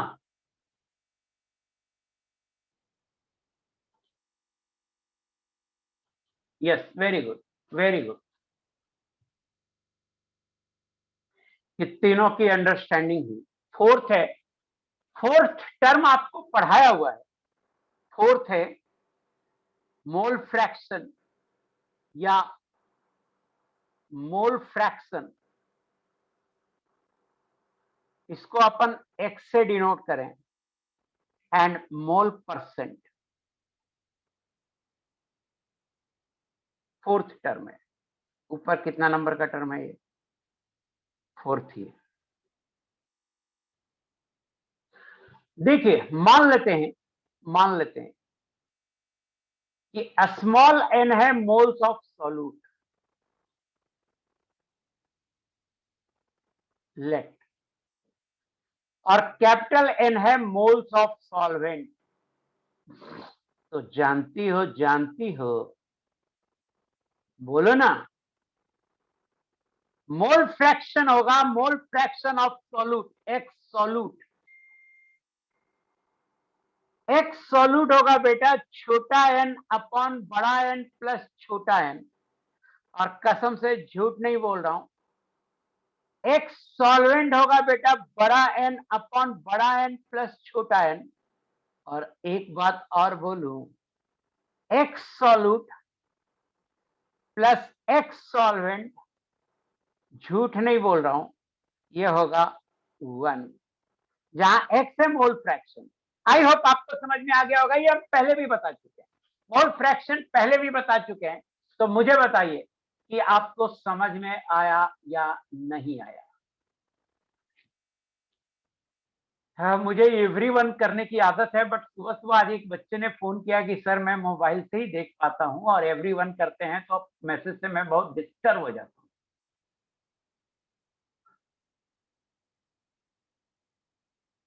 तो मैं आज से आदत डाल रहा हूं कि मैं होस्ट ओनली से चैट करूं, एवरीवन ना करूं। बट कभी कभी अभी भी एवरीवन का आदत पड़ा हुआ है, तो कभी भी एवरीवन हो जाता है। तो इस गलती को थोड़ा बहुत आप माफ कर देना। मैं धीरे धीरे कोशिश करूंगा कि एवरीवन ना करूं।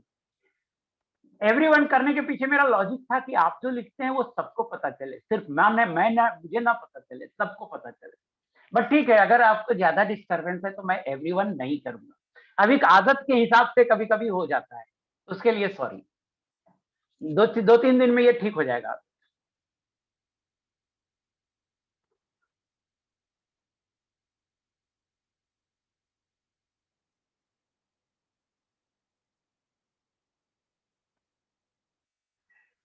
दिव्यांशु लिखे I love you sir, you are so gentle, I love you to.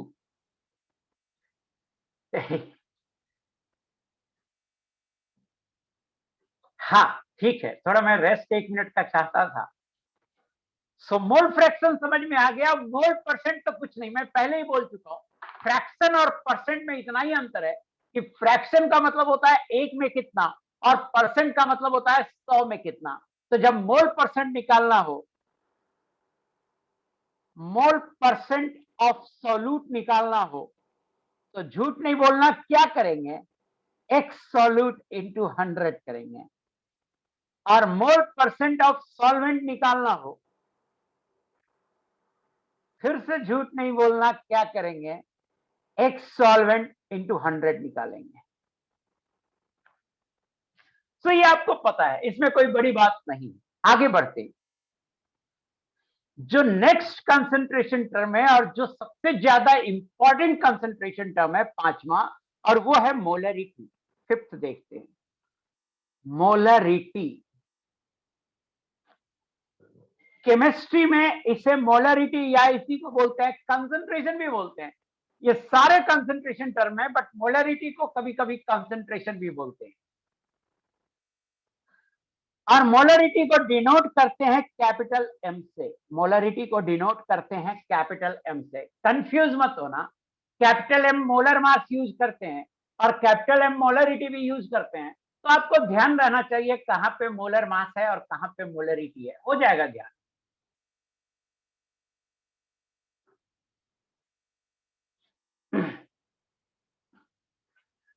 Rajshekhar Maurya ji कहते हैं कि आप जो लिखते हो नोट करने के लिए 10 सेकंड और टाइम दो। ओके बेटा, दूंगा मैं, दूंगा दूंगा दूंगा। एक्चुअली क्या होता है ना, लाइव क्लास नहीं है ना, पता नहीं चलता है। दूंगा, बट आई होप आप ये नोट कर लिया होंगे।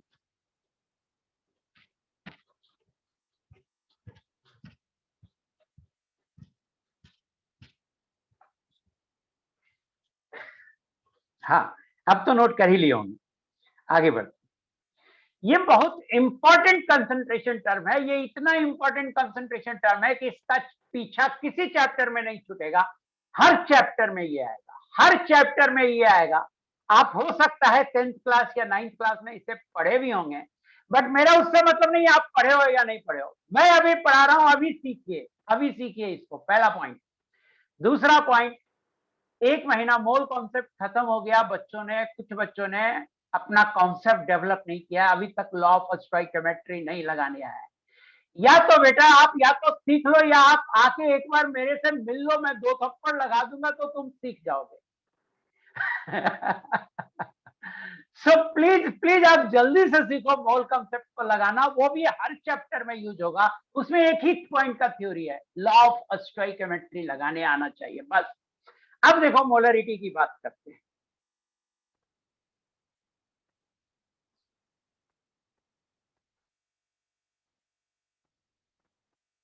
इट इज number of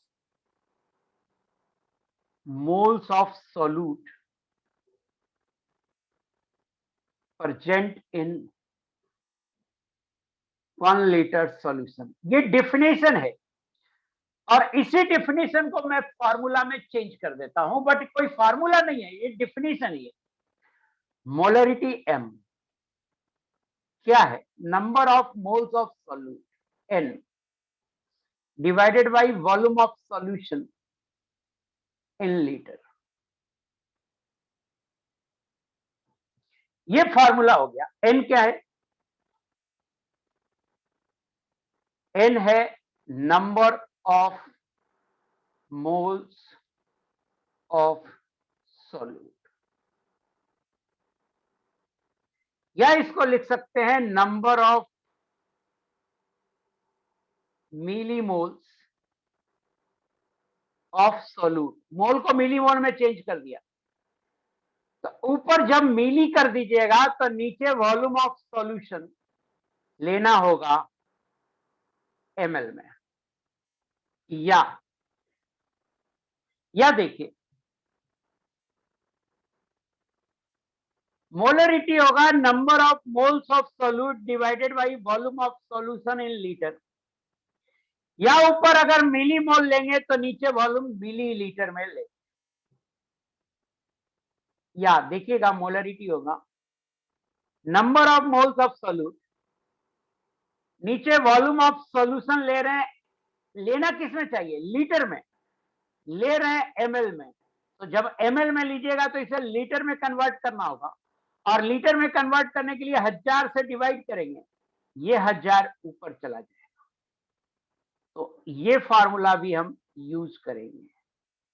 तीनों एक ही फार्मूला है, कोई नया फार्मूला नहीं है, सच पूछो तो तीनों फार्मूला भी नहीं है, तीनों ये लाइन है, ये डिफिनीशन है, इस लाइन को फार्मूला के रूप में लिख दिए, कोई फार्मूला नहीं है, ये डिफिनीशन ही है ये तीनों। आई होप कि आपको ये डिफिनीशन समझ में आ गया होगा, लेकिन फिर भी मैं पूछना चाहता हूं कि डिफिनीशन आपको समझ में आया या नहीं आया?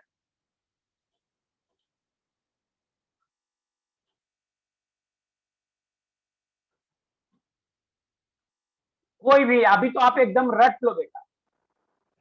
एक मोल, 1 लीटर सॉल्यूशन में जितना मोल सॉल्यूट होता है उसे मोलरिटी कहते हैं। 1 लीटर सॉल्यूशन में जितना मोल सॉल्यूट होता है उसे मोलरिटी कहते हैं। इसे 10 बार बोलो ताकि याद हो जाए। 1 लीटर सॉल्यूशन में जितना मोल सॉल्यूट होता है उसे मोलरिटी कहते हैं। बहुत बदमाश बच्चे हैं। मैंने बोला 10 बार बोलो तो रटा जाएगा, तो लिखता है 9 अगेन। मतलब एक बार बोल दिया, 9 बार और बोलो। बहुत कमीना बच्चा है ये तो। एनीवे, मोलरिटी की बात हो गई। अब जरा सा देखो डिफिनेशन कोई मैं कैसे कैसे लिख रहा हूं। जैसे मान लो क्वेश्चन में लिखा हुआ है 3 मोलर NaOH एक्वस। ध्यान दीजिए, ध्यान दीजिए, मैंने लिखा 3m, लेकिन पढ़ा क्या? 3 मोलर। तो अगर मैं क्वेश्चन में बोलूं 3 मोलर, इसका मतलब मोलरिटी 3 है। 3 मोलर लिखते 3 कैपिटल एम है, लेकिन पढ़ते हैं 3 मोलर, इसको पढ़ते हैं 3 मोलर NaOH। इसका मतलब क्या हुआ बेटा, इसका मतलब क्या हुआ? तो इसका मतलब हुआ 3 moles NaOH is present in 1 litre solution. ऐसे लिखने से फायदा क्या होगा? अगर क्वेश्चन में 3 मोलर NaOH लिखा हुआ है तो इसे आप ऐसे लिख लीजिए। ऐसे लिखने से फायदा ये होगा कि आपके पास दो डेटा आ जाएगा, एक NaOH का मोल आ जाएगा 3 और एक दूसरा वॉल्यूम ऑफ सॉल्यूशन लीटर में आ जाएगा 1। दो डेटा आ जाएगा, उससे प्रॉब्लम बनाने में सुविधा होगी। एक और पॉइंट देखिए कि अगर मैं मोलरिटी को वॉल्यूम इन लीटर से मल्टीप्लाई कर दूं, volume of solution in litre से मल्टीप्लाई कर दूं तो क्या मिलेगा? तो क्या मिलेगा? मोलरिटी को volume of solution in litre से मल्टीप्लाई कर दूं तो क्या मिलेगा? कुछ बच्चे बोल रहे हैं टाइम हो गया। ओके, 2 मिनट में लूंगा, सिर्फ 2 मिनट में लूंगा, मोलरिटी का डिफिनेशन क्लियर कर दूं। मोलरिटी, अब दोबारा मत लिखना टाइम हो गया, खराब लगता है उससे। मोलरिटी को volume of solution in litre से मल्टीप्लाई कर दूं तो ये देगा number of moles of solute. तो ये पॉइंट एकदम याद रख लीजिए कि molarity into volume in volume of solution in litre देगा number of moles of solute. Important point है ये। मेरा नेक्स्ट है कि अगर मोलरिटी को volume of solution in ml से मल्टीप्लाई कर दूं तो क्या देगा? Gives number of millimoles. ml में लीजिएगा तो मिलीमोल्स आएगा, मिलीमोल्स ऑफ सॉल्यूट।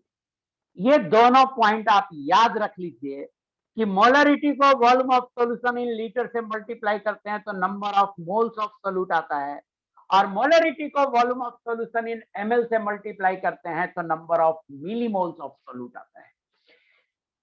अब देखिए डाइल्यूशन लॉ। डाइल्यूशन लॉ अगली क्लास में पढ़ाऊंगा, छोड़ देता हूं। टाइम जब होने लगता है ना तो आप भी हड़बड़ी में रहते हो और मुझे हड़बड़ा देते हो, और जब मुझे हड़बड़ा देते हो तो कुछ ना कुछ गड़बड़ हो जाती है, तो मैं छोड़ देता हूँ। Thank you very much, thanks for your patience also. मजे से पढ़िए, हैप्पी मूड में रहिए, समझ में आएगा, पेशेंस रखिए। सोचिए क्यों नहीं बनेगा, थोड़ा ज्यादा मेहनत कीजिए।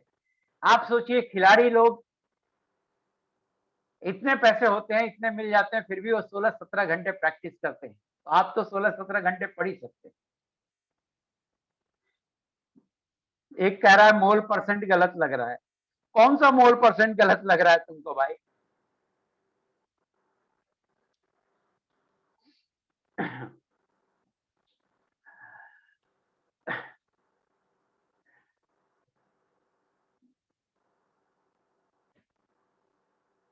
नहीं,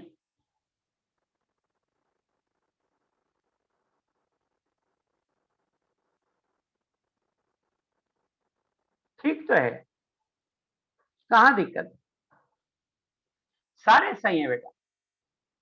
प्रियांशु वर्मा, आप ही से बात करनी है, कोई और नहीं लिखेगा। मोल परसेंट देखो तो यहाँ पे सही लिखा हुआ है ना, मोल परसेंट। क्या गलती है मुझे? प्रियांशु वर्मा,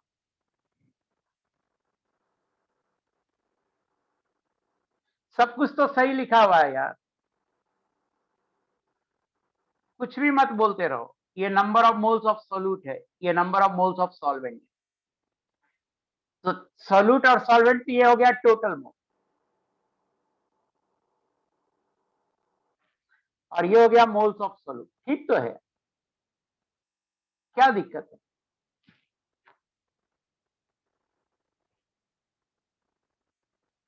मोल परसेंट ऑफ सॉल्यूशन कहीं निकाला ही नहीं मैंने,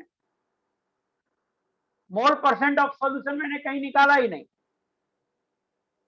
solution, mole percent of solution का कोई मतलब ही नहीं होता है। मोल परसेंट ऑफ सॉल्वेंट, अच्छा ये ये ये ये तो समझ ही जाओगे ना कि ये सॉल्वेंट है, सॉल्यूट लिख दिया था, ये तो समझ ही जाओ। फिजिकल अभी 75% बाकी है,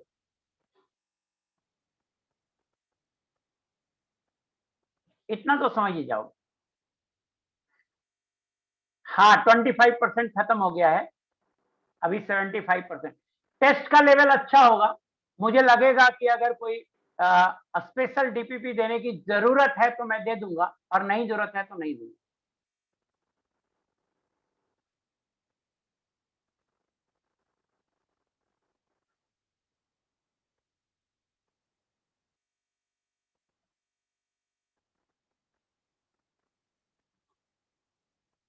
क्या कह रहा है NaCl प्लस H2O?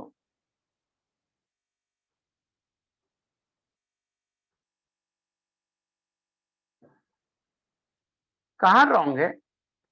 सॉल्यूट है, सॉल्वेंट है, सॉल्यूशन है, कहाँ रॉन्ग है?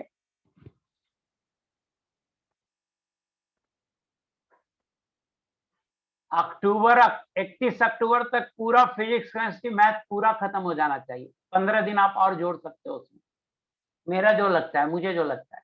बाकी एक दिन मैं चेक कर लूंगा। हाँ, 11th क्लास।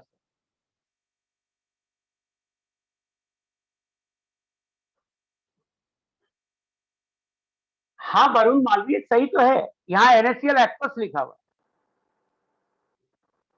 ये NaCl एक्वस लिखा हुआ है। वाटर ऐसा नहीं एक ही मोल है, एक्सेस में है, ये स्मॉल अमाउंट है, और ये NaCl एक्वस लिखा हुआ है।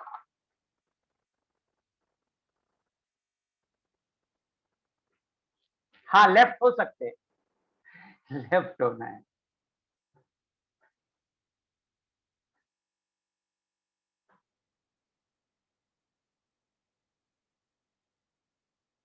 हाँ जी, 2 मंथ में 75% केमिस्ट्री कवर होगा। टाइप पेशेंस रखो ना, 2 मंथ नहीं, अभी 3 मंथ है।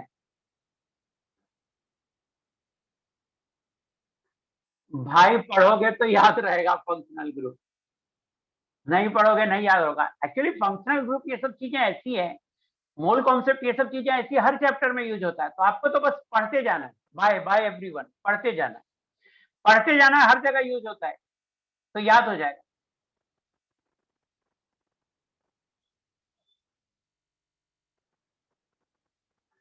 ओके राज, ठीक है, ध्यान रखूंगा मैं।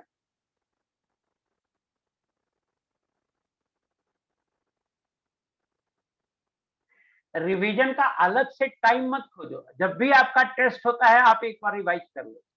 आप ये मत सोचो सिलेबस खत्म होने के बाद रिवाइज करेंगे, ये सब गलत ये है। सिलेबस खत्म होने के बाद फिर से एक बार पूरा पढ़ेंगे, वो fine, it's fine, but revision हर टेस्ट के पहले होना चाहिए। जो भी आप टेस्ट देते हैं, हर टेस्ट के पहले रिवीजन होना चाहिए। आप अगर हर टेस्ट के पहले एक दो चैप्टर रिवाइज नहीं कर पाओगे तो पूरा सिलेबस कैसे रिवाइज होगा लास्ट में? सो रिवीजन हर टेस्ट के पहले होना चाहिए, आपकी एक रिवीजन स्ट्रेटजी होनी चाहिए रिवीजन की। नहीं, फिर से हम एक बार नहीं पढ़ाएंगे। सिलेबस खत्म होने के बाद हम बिफोर सिलेबस खत्म होने से जस्ट बाद 12 शुरू कर देंगे। मेहनत करते रहो ना यश मोहित कर, मेहनत करते रहो,